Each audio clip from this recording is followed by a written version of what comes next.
My name is Ralph Simpson. I'm a volunteer here at History San Jose, and I assisted with the setting up of this Wireless Age exhibit. One of my favorite pieces here happens to be this unassuming little device here. It's called a wire magnetic recorder. It was invented by Valdemar Poulsen in 1899, and it was the very first time that a magnetic was used as a medium to store data, and this was storing voice. Unfortunately, he had the idea that this should be used as a answering machine, a phone answering machine, and so it never really took off. But the technology itself is very interesting, and in fact it led to magnetic tape storage and Winchester disk drives and all the things here in Silicon Valley that we count on for recording. Poulsen also happens to be, a few years later, the same Danish inventor that invented the arc transmitter, and that you can see here also.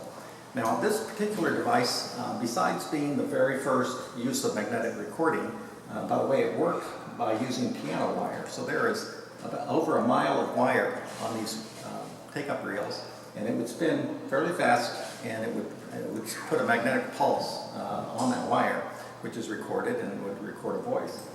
But the Germans in World War I had the idea that they could record the Morse code signals that they were sending from their submarines back to base.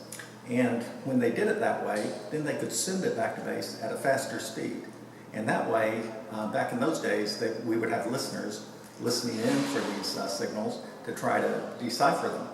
Well, when it's sent very fast, the listeners couldn't even understand the Morse code signals. So it was, this was the very first time that a device was used for what's called a burst encoder.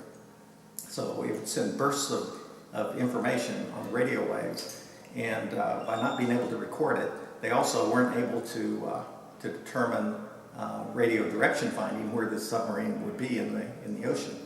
So this was quite an advance in World War I. We also happen to know that the signal to sink the Lusitania came across one of these devices.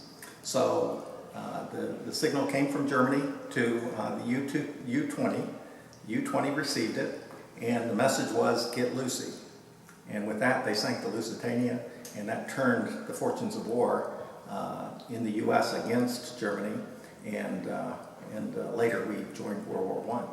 So this little device has quite a history. Thank you very much.